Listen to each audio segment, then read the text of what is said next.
Pourquoi les trois? Parce que, en fait, voilà, il y a eu Madeleine Renaud, on va dire. Madeleine Attal, donc ça rime, les deux Madeleine, on garde Madeleine en commun. Et puis j'ai envie de dire Madeleine Renaud, Madeleine Attal et Catherine Fro, ça rime aussi, avec Madeleine Renaud.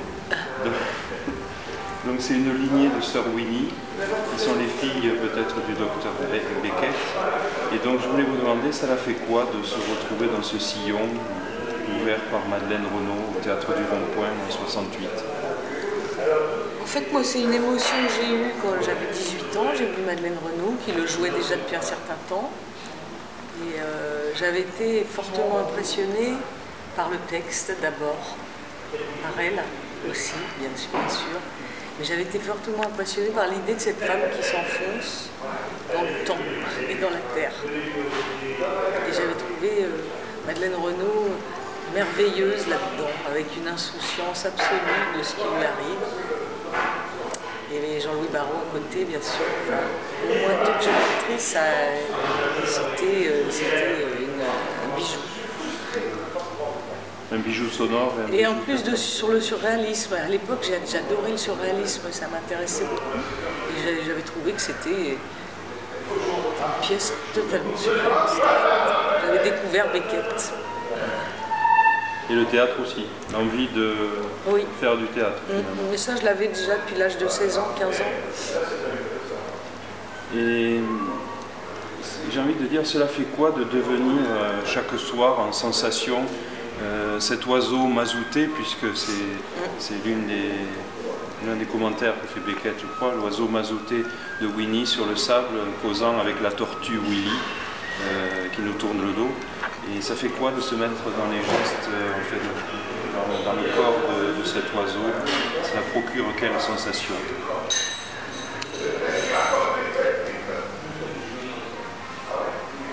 Sensation physique, c'est l'immobilité, donc c'est le chemin très étroit pour s'exprimer. Il y a quelque chose est coincé, et dans ce coincé-là, il faut exprimer un tout.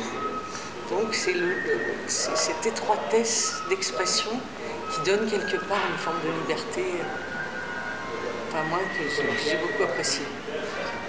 Finalement, il y a une liberté dans cette contrainte. Terrible, voilà. On trouve dans la liberté finalement nichée, puisque c'est un oiseau, dans la contrainte des silences, du texte, oui, toutes ces choses. Exactement. Bon, après, il y a le texte lui-même, qui est quand même une partition assez infernale. Il y a une difficulté, il y a une montagne à gravir, c'est clair. Et pour moi, il y a eu la volonté de donner la lisibilité du texte. Parce qu'il y a une part d'abstraction. Et pour moi, ce texte, ça a été comme une photo qui apparaît petit à petit, lentement.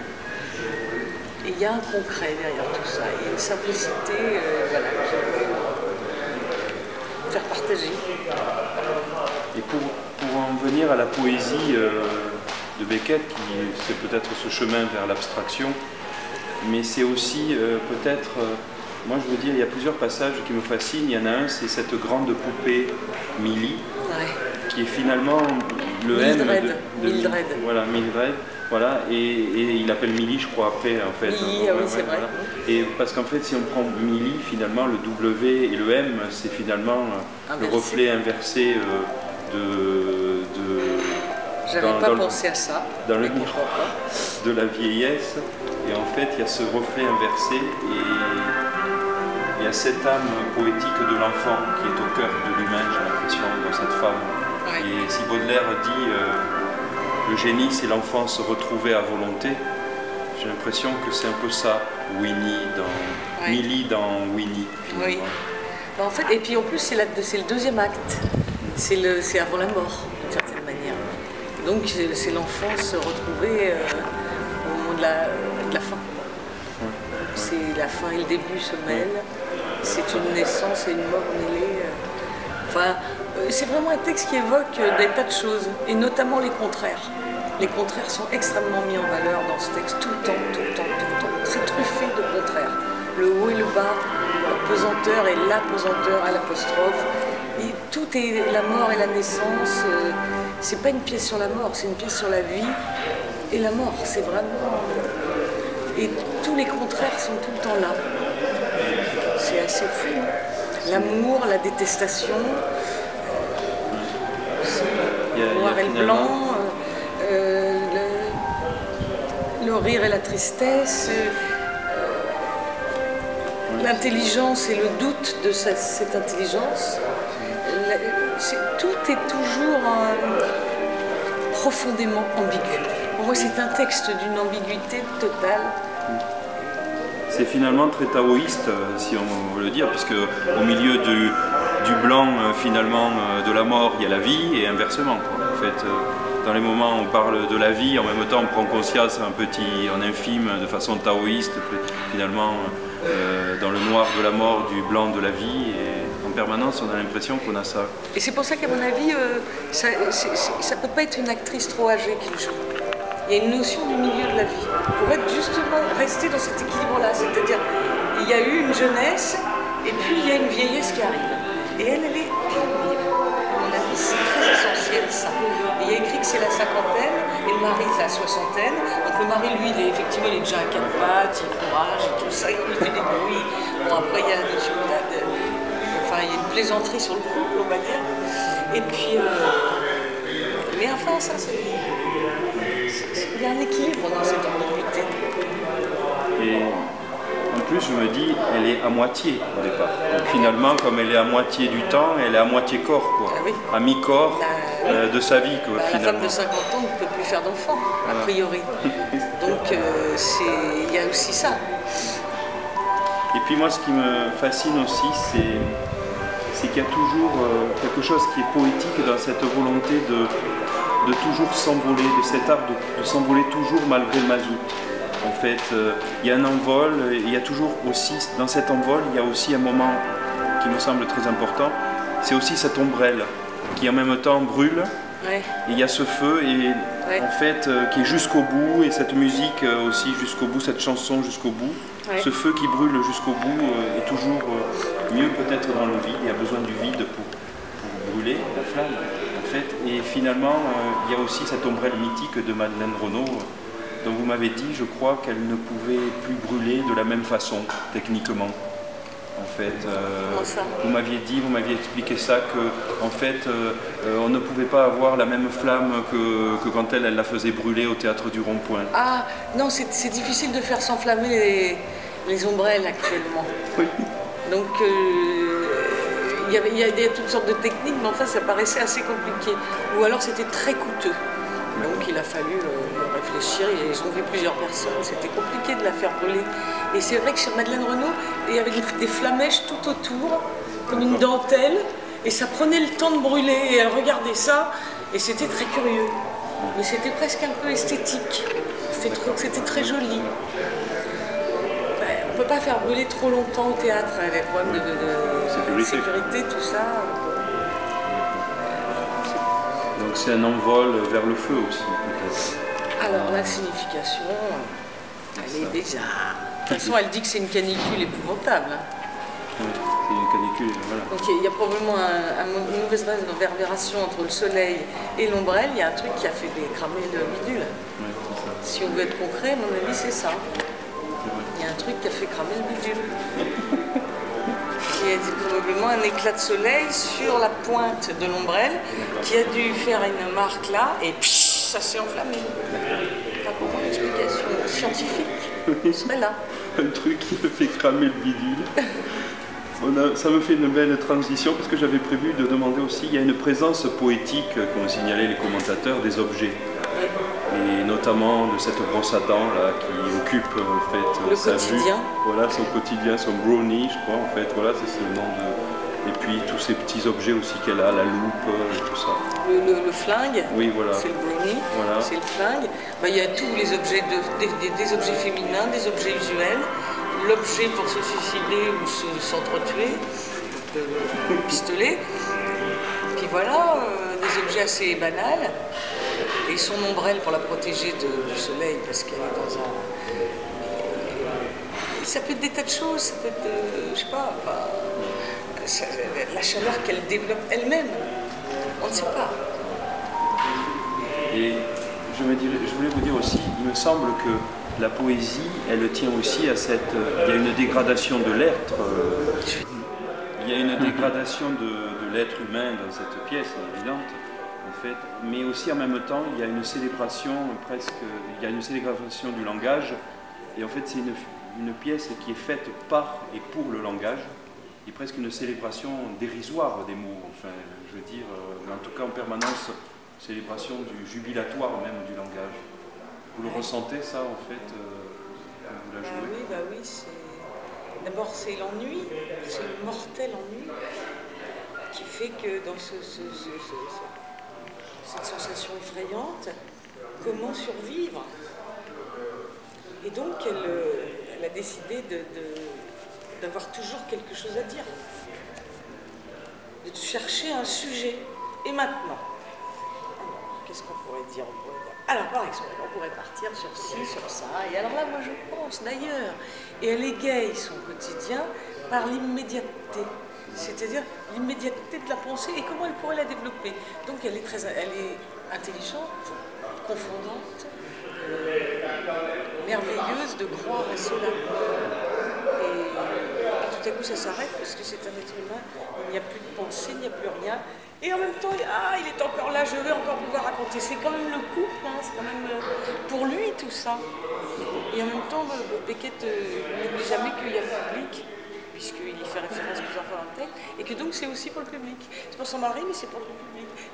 Elle a pris toute la place. Quelque part, elle est d'un égoïsme inouï. Pour moi aussi, c'est là aussi les contraires. Elle est merveilleuse, mais elle est effrayante. Et d'ailleurs, le mari cherche le pistolet à la fin, parce qu'il n'en peut plus. Il ne peut pas en placer une. Et ça ne l'intéresse pas d'en placer une, il n'en peut plus. Elle prend toute la place même du théâtre. Elle prend toute la place, voilà. Elle est théâtre elle-même, oui. Dans le théâtre. Voilà, là, il y a un jeu là-dessus, hein. C'est vraiment une poupée animée, comme la poupée dont elle parle après. Tout vous fait référence à tout. Il y a une perfection dans ce texte.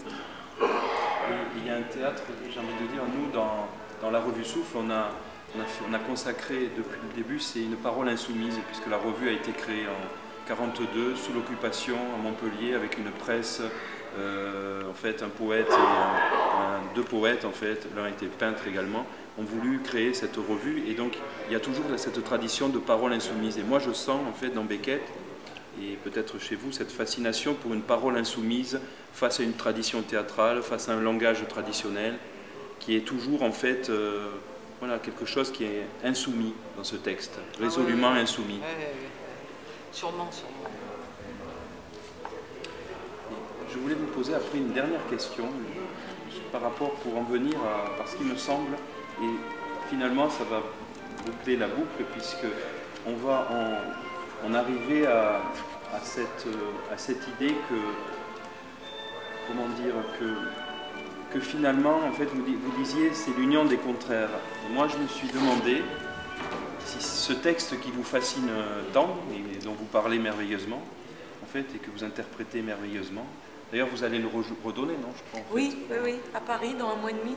D'accord. Ouais. Au même endroit, toujours? Théâtre de l'Atelier. Théâtre de l'Atelier. Donc ça repart pour une tournée, non, pas pour une tournée, pour 2 mois et demi à Paris. Et j'avais envie de vous dire une part contenue dans ce texte qui est très contradictoire et toutes les ambiguïtés. Je me demandais s'il n'y avait pas une part en fait du succès qui est le vôtre, populaire mais dans le bon sens du terme, en fait, qui ne consiste pas à cette union des contraires qui s'entend dans votre voix, qui est d'essence, moi je trouve, poétique, c'est-à-dire forte et fragile à la fois, claire et mystérieuse, c'est-à-dire laissant toujours planer l'ombre d'un mystère, et j'ai envie presque de dire fureur et mystère, pour reprendre les mots d'un poète bien connu. Donc il y a toujours cette aura en fait qui attire, en fait, et qui est l'essence peut-être de votre voix poétique, qui des profondeurs se hisse jusqu'au ciel. C'est joli. C'est très joli. Voilà, je ne sais pas si peut-être ça ne pose rien d'autre qu'un silence, mais... Et puis il y a aussi il y a la chose légère, quelque chose de léger et de grave, en fait, toujours en vous. sûrement. En fait, je crois que je suis arrivée par le divertissement dans le cinéma. C'est ça qui m'a rendue populaire. Avant, j'ai fait 15 années de théâtre. J'ai commencé chez Peter Brook. J'ai été dans le privé, dans des textes genre Yasmina Reza, Florian Zeller. J'ai travaillé en compagnie, dans des créations collectives, où on réinventait le monde d'aujourd'hui. J'ai fait plein de choses très très différentes. Et toujours je cherchais... Enfin, avec beaucoup d'enthousiasme dans un premier temps et de manière très spontanée, et j'ai connu le pire et le meilleur, je dirais, dans mon travail. J'étais assez... Je ne travaillais pas beaucoup. Ça sortait ou ça ne sortait pas. Donc j'avais vraiment la sensation du ni fait ni à faire et la sensation de quelque chose d'hors du commun. Et dans ces deux choses-là, je me suis laissée un peu aller pendant une bonne dizaine d'années. Et puis un jour, je me suis retrouvée dans cette pièce, Un air de famille. Bon, alors, c'est vrai que quand j'ai travaillé chez Brook, chez Luc Bondy, il y a ce qu'on appelle des grands metteurs en scène, surtout Peter Brook. Où là, on est guidé, j'ai appris énormément de choses, mais c'est sûr. Mais après, je me suis retrouvée dans des choses de divertissement toutes simples, très plaisantes, et avec des personnages un petit peu, comment dire, un peu minables, vous voyez, un petit peu tristes, un petit peu dont on se fout de la gueule très vite, qui sont là pour faire rire. Et j'ai toujours aimé un peu faire la godiche, ça en moi je l'ai toujours eu, j'aimais bien faire rire, etc. Mais je me suis servi de ces petits personnages dont certaines actrices ne voulaient pas réellement, pour y mettre une humanité en fait.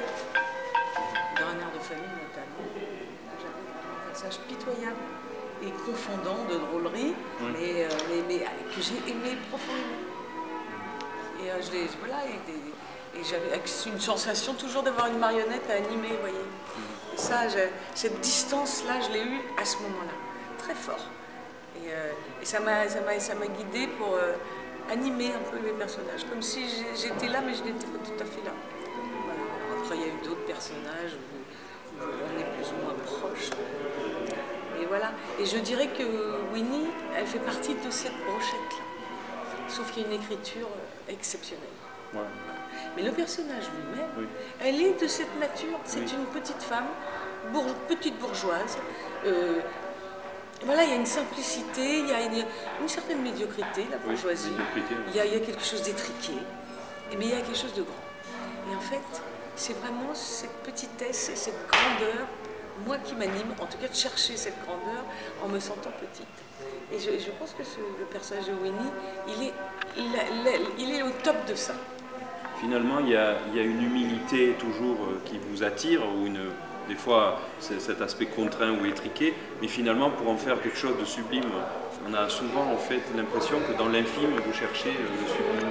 Et vous m'avez dit au début que c'était un enthousiasme au départ.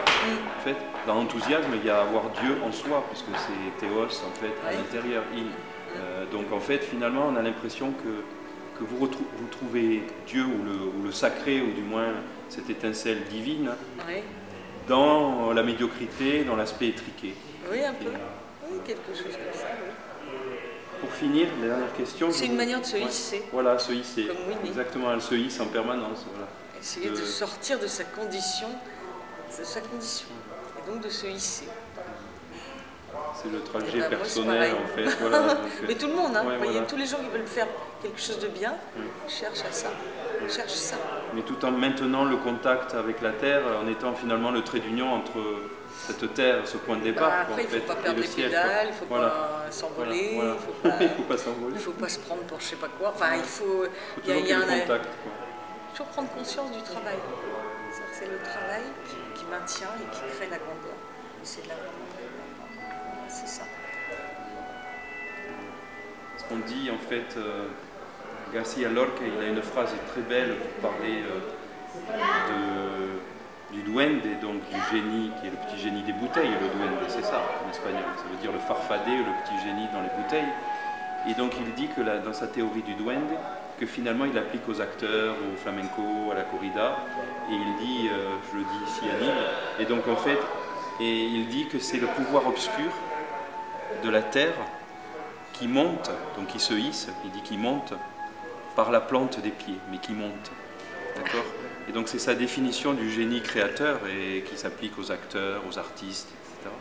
Et donc on a l'impression toujours qu'il y a cet arrachement réel tout en gardant les pieds sur terre, mais cet arrachement qui vous anime. En fait. Voilà. Et je voulais vous demander une dernière chose. La poésie pour vous, dans votre quotidien, en fait, ça a puisqu'on est une revue de poésie, je vous interroge au nom de cette revue, en tant que président de la revue Souffle de Montpellier, je voulais savoir la poésie, elle a quelle part dans votre quotidien? Parce qu'on la voit en fait dans votre... Elle l'a dans mon métier beaucoup. Dans mon quotidien, je suis très attirée par la peinture.